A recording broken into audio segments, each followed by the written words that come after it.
We have been talking about it for days. Winter weather is blanketing our area tonight. This is a live look at that system right now. James is tracking the impact for your morning commute and how much snow you could see in your hometown.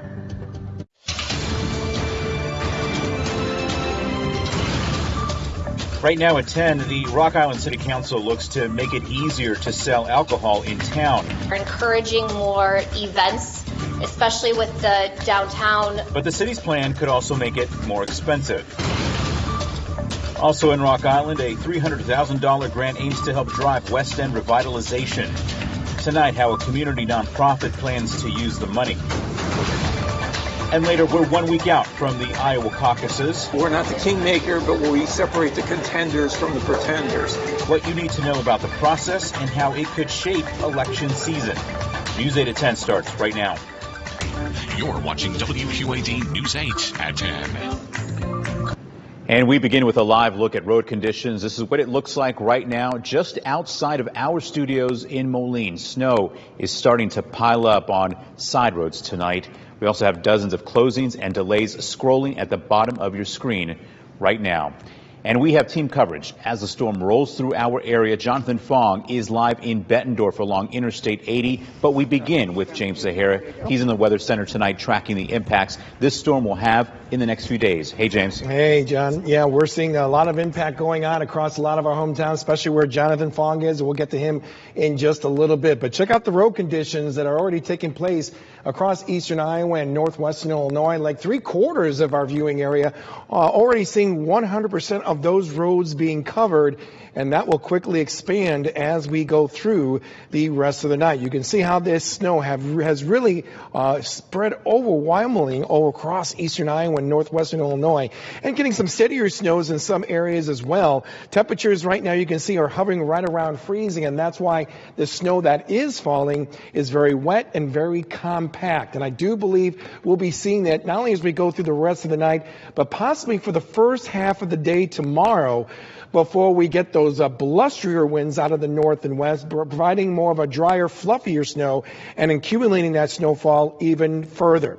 Here's our winter storm impact. You can see that the storm has already started around the area. This is going to continue on all the way through about the pre-dawn hours on Wednesday. Even though the snow will be ending by Tuesday night, the winds will continue having to blow and drift some of that snow, especially in outlying areas. And right now we're looking at about 6 inches at least in areas, I would say, just outside of Macomb to LaSalle, Peru, along that line, and then higher amounts as they head toward the river. Maybe averaging around a foot of snow before it's all said and done.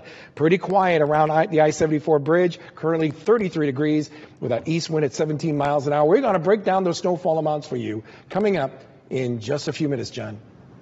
All right, thank you, James. With all that snow coming our way, some resources are closing tomorrow, and that includes the Riverbend Food Bank pantries in both Moline and Muscatine. Public Works crews have worked all day to keep roads safe. Crews in Moline pre-treated the roads to keep snow and ice from sticking. Plus, the city has 1 million pounds of salt and 30 snowplows ready to hit the roads. City officials ask that you give plow drivers plenty of space and to stay off the roads if you can. If this comes the way it's supposed to, it's humanly impossible to keep up on it at all times. It will be a mess. Just give us some time. Now, Moline has 2 salt storage facilities. Both are fully stocked, so the city is not concerned about running out. And this winter storm also means good business for area stores. One hardware store manager in Bettendorf tells us he's seen more customers come through the doors these past few days. He says everyone is stocking up on snow essentials. I've seen a lot of people coming in looking for salt, shovels, getting their snow blowers back up and running, getting that pre-mixed fuel. Yeah, the manager also says things like ice scrapers and thermal socks have been flying off the shelves.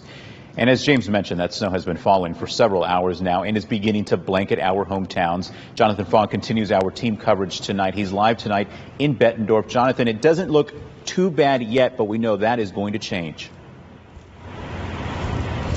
John, some might say it's a Christmas miracle come a little bit too late. You can see just how dense all the snow is around us already, and we're only expecting it to get even more intense going into the next day. Now, we do want to mention, even driving all the way here to the I-80 rest stop here on the outskirts of Bettendorf, we're already seeing people drive a little bit slower. So for any of you that are having to drive out tonight, especially going into tomorrow morning, make sure you stay safe and go a little bit slower. Now, one thing we haven't talked a whole lot about yet is the risk of power outages. That's a reality of any storm, and just this afternoon, Mid-American Energy said they're doing what they can to get ready. They say it's about having an around-the-clock line and tree crews ready. Now, they say the snowfall itself is not actually the biggest issue. There's three other primary concerns. That's traffic crashes, where people hit transformers or poles, snow causing branches to snap onto power lines, or the winds, which we expect to pick up in the days ahead. Recovery time after an outage, keep in mind, can vary. It's really hard to generalize how long will my power take to restore if it goes out, because it really depends on what caused that power to go out. How many customers does it affect? At what point along the line did that occur? So there are lots of factors.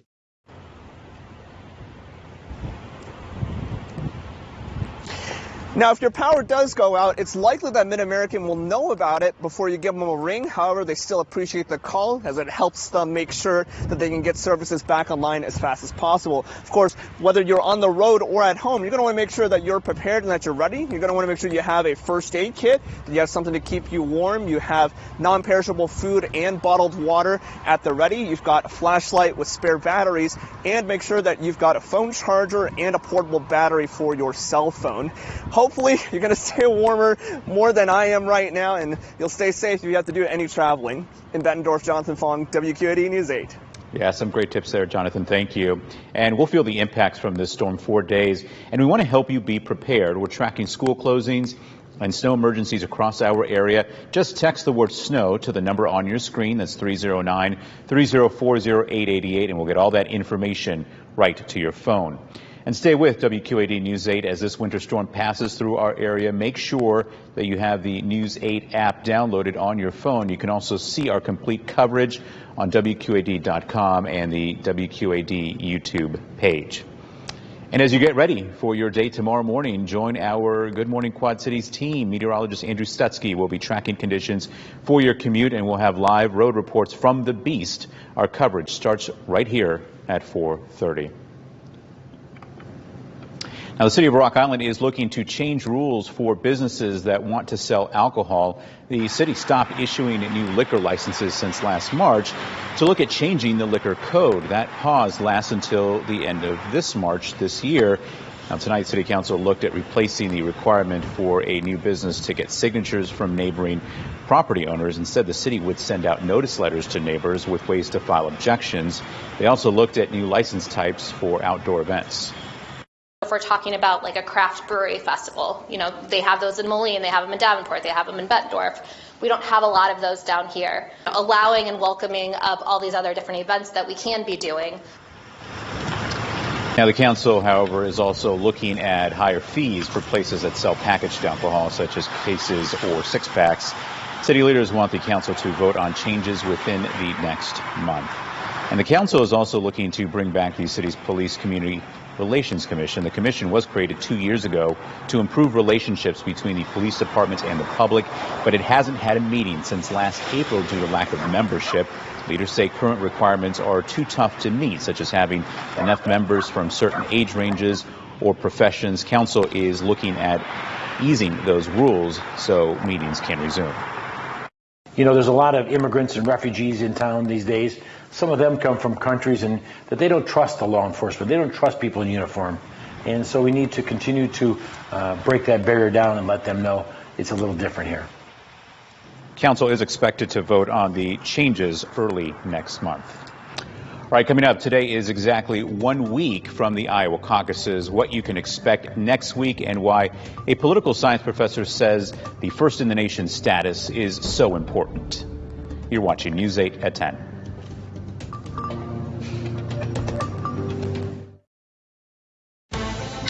We are now exactly 1 week out from the Iowa caucus. It's been a testing ground for presidential candidates since 1972. Tonight, Jenna Webster breaks down everything you need to know, from changes to registration to what the outcome could be. When most Americans go to vote this primary season, shows you how to vote. They're used to seeing this, but not in Iowa. Think about the Republican candidate. Instead, it's got the Bernie has the right message at the right time. Lots of public debate as voters caucus. You have to have a viable candidate. At least that's the traditional way. Democrats are changing their format, but the Republicans are sticking to the traditional method. In 1 week, Iowans will meet in some 1,700 locations across the state. Call the caucus to order. Republican voters will hear speeches from campaign delegates and then write their candidate choice on a piece of paper. And Donald Trump with 29. It's a matter of getting the voters sufficiently interested and energized that they're going to be willing to actually come out and support a particular candidate on caucus night. Because of that, Tim Hagel says the caucus actually starts a year before.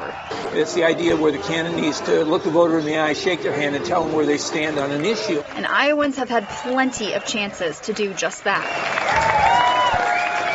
The three main Republican candidates, Trump, DeSantis, and Haley, have had roughly 250 events combined, while Vivek Ramaswamy, who recently suspended TV ad spending, has had nearly 280.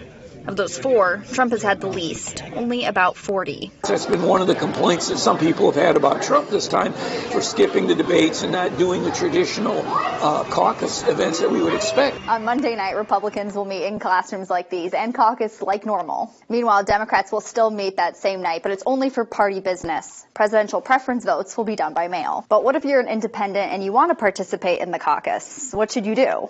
So they can register that night for the caucus of interest. In an off year for Democrats, Hagel anticipates there will be more night of registration for the Republican Party. While this race might shape up to be a rematch of 2020 between Biden and Trump, Iowa's very important what we do, and I'm really serious about that. Hagel says polls can't predict the Iowa caucus. It's all about who decides to show up. And the Hawkeye State's role as the first in the nation can't be denied. We're not the kingmaker, but we separate the contenders from the pretenders. Jenna Webster, WQAD News 8. Snow continues to slowly pile up on some of the major interstates in and around eastern Iowa and northwestern Illinois.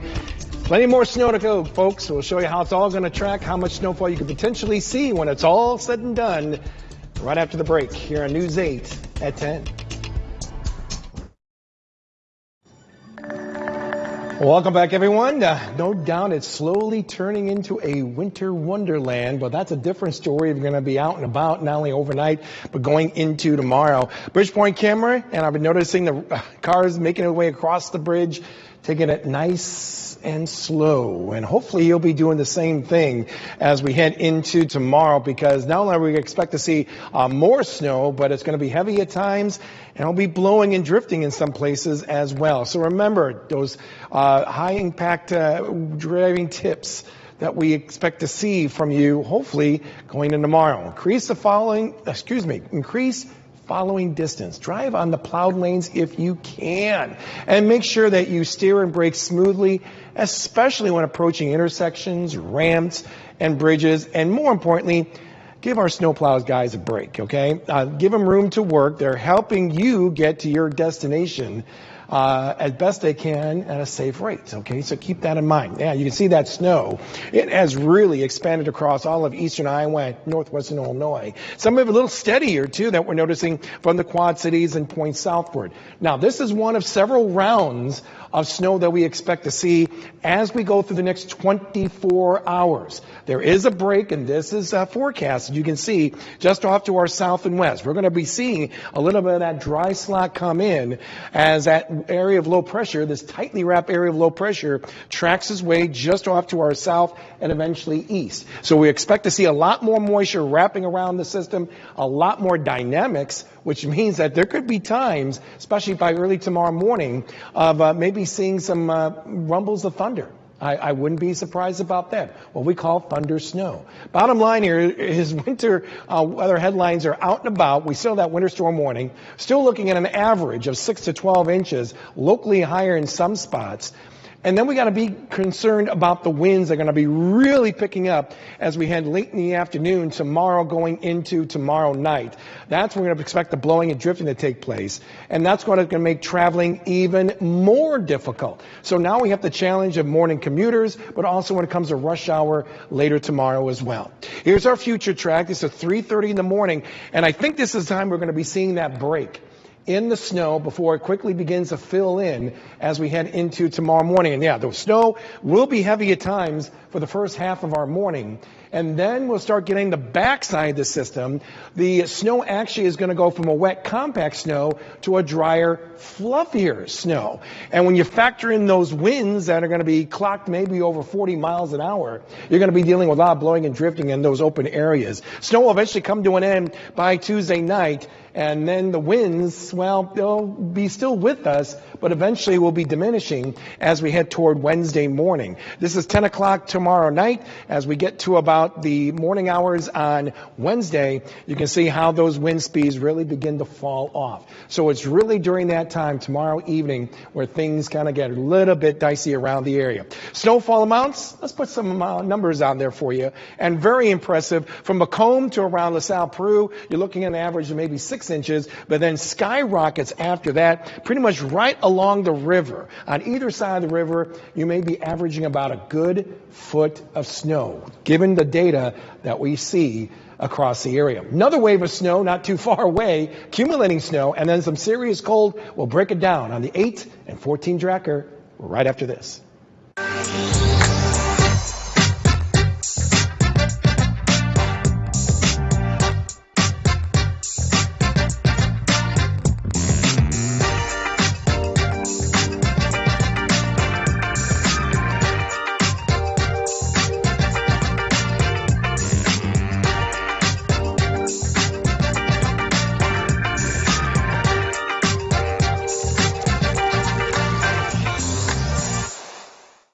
We're seeing those temperatures right around freezing. You know, John, I don't expect those temperatures to change too much.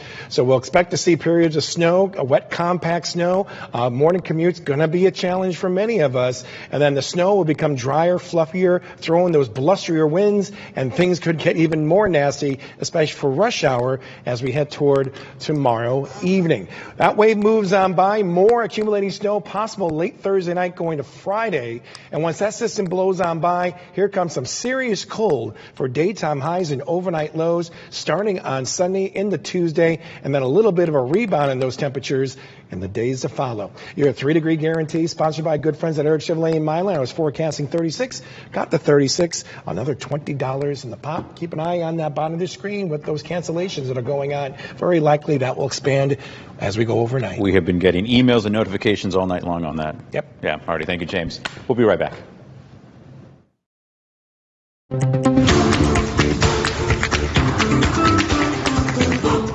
There's a new head football coach tonight in the Western Big Six. Geneseo has found the replacement for coaching legend Larry Johnson, and he brings with him quite a resume. Davenport Assumption grad Matt Furlong will take the reins of the Green Machine. The 42-year-old, recently a defensive coordinator at Cary Grove High School, helping lead them to 6 A-State titles in 2018, 2021, and 2023. Furlong has some Geneseo connections as well. His dad, John, was an assistant under Maple Leaf legend Bob Reed before eventually serving as the St. Ambrose head football coach. Furlong is expected to be officially approved as the latest Geneseo head coach coming up on Thursday. The Iowa defense continues to put the band back together again. Tonight, yet another Hawkeye starter opting back for another season in Iowa City. Safety Quinn Schulte will return to Iowa for a 6th year. Schulte joins Sebastian Castro, Jay Higgins, Jamari Harris, and Nick Jackson as starters choosing to return over moving on to the next level. Expect another loaded Iowa defense for Phil Parker and company coming up again next fall. National title game, some brotherly love. Ravens head coach John Harbaugh hugging his brother Jim on the sidelines. Michigan's first drive of the game. It is Donovan Edwards bottling up the middle, bouncing outside, going 41 yards all the way to the house.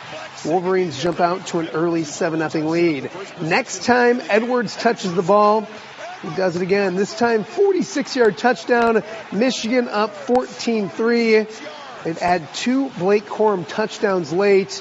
Wolverines roll 34-13, their first national title since 1997, their first unshared championship since 1948.